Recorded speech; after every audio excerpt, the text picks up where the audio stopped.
అందరికీ నమస్కారం. నేను మీ షణ్ముఖ్. కంటపడ్డావు కనికరిస్తానేమో గాని వెంట పడ్డానా నరికేస్తావు బా అని జెప్పేసి 'అరవింద సమేత వీరరాఘవ' మూవీలో మనమందరం ఈ డైలాగు విన్నాము, చూసాం. మరి ఇదంతా ఎందుకు చెప్తున్నానంటే, ఈరోజు తెలంగాణలో ఒక పార్టీ పైన ఇంకో పార్టీ అభిమానులు చూపిస్తున్నటువంటి చొరవ ఈ డైలాగ్ రూపంలో ఉందనేది మనం ఖచ్చితంగా అభివర్ణించవచ్చు. సో, ఇదంతా ఏ పార్టీ వాళ్ళనేది మీకిప్పటికే అర్థమై ఉంటది. సో, బీఆర్ఎస్ పార్టీ మీద తెలుగుదేశం పార్టీ అభిమానులు వెంట పడుతున్నటువంటి సంగతి మీ అందరికీ తెలిసే.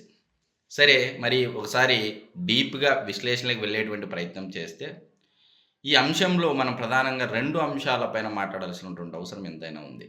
మొదటిది, కాలక్రమేణా బీఆర్ఎస్ పార్టీ తన యొక్క ప్రాబల్యాన్ని తెలంగాణ రాష్ట్రంలో కోల్పోతుందా అని ఒక అంశము. రెండో అంశము, ఎందుకు తెలుగుదేశం పార్టీ అభిమానులు బీఆర్ఎస్ పార్టీ అంటే పైన పగ పెంచుకున్నారా? లేకపోతే ప్రతీకారం తీర్చుకుంటున్నారా? అనే 2 కోణాలలో మనం విశ్లేషణ చేసినట్టయితే మొదటి అంశం. ఈరోజు బీఆర్ఎస్ పార్టీ. సో, అంటే బీఆర్ఎస్ పార్టీ అధికారంలో ఉన్నటువంటి 10 సంవత్సరాలలో కేసీఆర్ అంటే తెలంగాణ, తెలంగాణ అంటే కేసీఆర్ అని పరిపాలించినటువంటి పరిస్థితి చూసాం. సో, అందరితో ఆగలేదాయన. నా రాష్ట్రం కోసము నేను తెలంగాణ రాష్ట్రం కోసం పోరాడాను, తెలంగాణ తెచ్చానని చెప్పేటువంటి తెలంగాణ జాతిపిత అని చెప్పుకునేటువంటి కేసీఆర్ గారు అందరితో ఆగలేదండి. సో, ఆయనకి ఇంకా రాజ్యాకాంక్ష ఎక్కువైంది. అంటే ఒక తెలంగాణ రాష్ట్రానికే నా రాజ్యం కాదు, ఇంకా విస్తృతంగా నా రాజ్యాన్ని విస్తరింపజేసుకోవాలని ఒక బలమైనటువంటి కోరికతో, ఒక ఆకాంక్షతో, కాంక్షతో పక్క రాష్ట్రంలోకి ఏలు పెట్టడం జరిగింది. సో, తన సామ్రాజ్యాన్ని, తన రాజ్యాన్ని కాపాడుకుంటూనే పక్క రాజ్యాలను కూడా నా వశం చేసుకోవాలి. నేను చెప్పిన మాట వినేటువంటి నాయకులను అక్కడ రాజ్యాధికారం పొందే విధంగా సహకరించాలి అనే ఒక ఆలోచనతో జగన్మోహన్ రెడ్డి గారిని భుజం పైన చేయి తట్టడం జరిగింది. ఆయన వీపు పైన చేయి తట్టడించడం జరిగింది. దాని తర్వాత 2019 ఎలక్షన్‌లలో సర్వం ఒడ్డు ఓడి అంటే కేసీఆర్ గారి బహిరంగ మద్దతు జగన్మోహన్ రెడ్డి గారికి ఇవ్వడం జరిగింది. సరే, మరి ఇచ్చిన తర్వాత మీ అందరికీ తెలిసినటువంటి విషయమే. అన్నదమ్ముల మాదిరి వాళ్ళిద్దరూ ఆలింగనం చేసుకోవడం, కలుసుకోవడం, తిరగడం అన్నీ చేశారు. బాగానే ఉంది. మరి ఇదంతా ఎందుకు చెప్తున్నామంటే, అధికారంలో ఉన్నప్పుడు ఏ విధంగా చేశారు, అధికారంలో లేనప్పుడు ఏ విధంగా ప్రాబల్యాన్ని కోల్పోతున్నారనే అంశం పైన మనం మాట్లాడాలి కాబట్టి, ఈరోజు మీరు చూస్తే అధికారం కోల్పోయిన తర్వాత దేశ్‌కి నేత పేరెక్కడ వినపడట్లేదు. తెలంగాణ జాతిపిత అనే పదం వాడితేనే రేవంత్ రెడ్డి గారు ఎవ్వరికి జాతిపిత, ఎవనికి జాతిపిత అని చెప్పేసి ఏకంగా ఒక ముఖ్యమంత్రి స్థాయిలో ఉన్నటువంటి రేవంత్ రెడ్డి గారు ఘాటుమైనటువంటి వ్యాఖ్యలు రివర్స్‌లో సంధించినటువంటి పరిస్థితి. మరొక వైపు వర్కింగ్ ప్రెసిడెంట్‌గా కేటీఆర్ గారు, అటు హరీష్ రావు గారు విపరీతంగా కష్టపడుతున్నప్పటికీ రేవంత్ రెడ్డి గారిని అంటే వేసేటువంటి వ్యూహాలను చిత్తు చేయడంలో భారీగా విఫలమవుతున్నారు. ఘోరంగా విఫలమవుతున్నారనేది ఇక్కడ మనం ప్రధానంగా చర్చించాలి. ఈరోజు మీరు చూడండి, బీఆర్ఎస్ పార్టీ అంటే ఒకప్పుడు తెలంగాణ రాష్ట్రాన్ని ఏలినటువంటి పార్టీ. అటువంటి పార్టీకి ఈరోజు మొన్న జరిగినటువంటి పంచాయతీ ఎన్నికల్లో గానీ, మున్సిపల్ ఎన్నికల్లో గానీ, పార్లమెంట్ ఎన్నికల్లో గానీ, లేకపోతే జూబ్లీహిల్స్ ఉప ఎన్నికల్లో గానీ, ఎక్కడ చూసినా కూడా బీఆర్ఎస్ పార్టీకి ఘోర వైఫల్యం. ఎక్కడ అంటే ఓన్లీ కేవలం సోషల్ మీడియాలోనే హైపు ఉంది. గ్రౌండ్‌లో ఎక్కడ పార్టీ యాక్టివ్‌గా లేదనేది ప్రజల్లో ఎక్కువగా ఉంది. సో, దానికి తగ్గట్టుగానే ఈరోజు ఫలితాలు చూస్తే రేవంత్ రెడ్డి గారిని ఒకవైపు గుంపు మేస్త్రని చెప్పేటి ఆరోపణ చేస్తా ఉన్నా, పొట్టోడని చెప్పేసి ఎగతాళి చేస్తా ఉన్నా, ఎన్ని చేసినా సరే ప్రజలు ఒక స్పష్టమైన తీర్పు ఇవ్వడం జరిగింది మొన్న జరిగినటువంటి ఎన్నికల్లో. సో, మీరు ప్రధానంగా చూస్తే ఈరోజు చంద్రబాబు నాయుడు గారు రిటర్న్ గిఫ్ట్.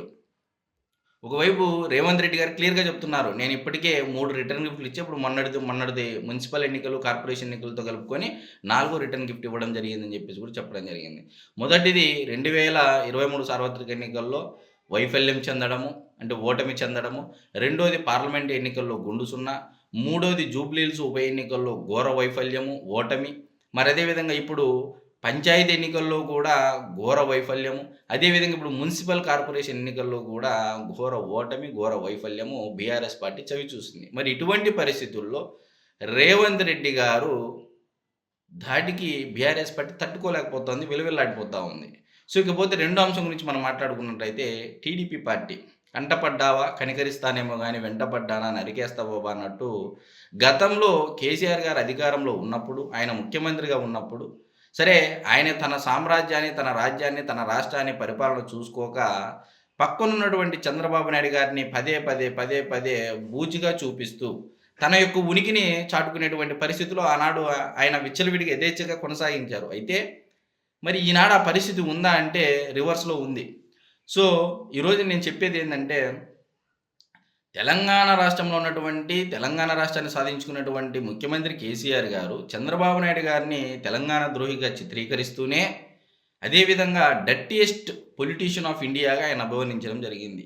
అంటే ఆయన 10 ఏళ్ల పరిపాలన కాలంలో మాట్లాడినటువంటి మాటలన్నీ తెలంగాణ తెలుగుదేశం పార్టీ అభిమానులు జీర్ణించుకోలేక దానిని పగ రూపంలో దాచుకొని ఉన్నారు. ప్రతీకార రూపంలో దాచుకొని ఉన్నారు. సో, సమయం వచ్చినప్పుడల్లా తమ యొక్క ఓటుతో తమ యొక్క అంటే వారి యొక్క సహకారంతో అవుతున్నటువంటి ప్రతిపక్ష పార్టీలు ఓన్ చేసుకొని ఈరోజు ధీటుగా బీఆర్ఎస్ పార్టీకి సమాధానం ఇచ్చేటువంటి పరిస్థితి. సో, ఈరోజు మీరు చూడండి తెలంగాణలో తెలుగుదేశం పార్టీ పంచాయతీ ఎన్నికల్లో ఖమ్మం జిల్లాలో 20 స్థానాలు ఏకగ్రీవం. అసలు అక్కడ నాయకుడు లేడు, నాయుడు లేడు అని చెప్పేసి మనందరికీ తెలుసు. అయినా సరే పంచాయతీ ఎన్నికల్లో ఏకగ్రీవాలయ్యాయి.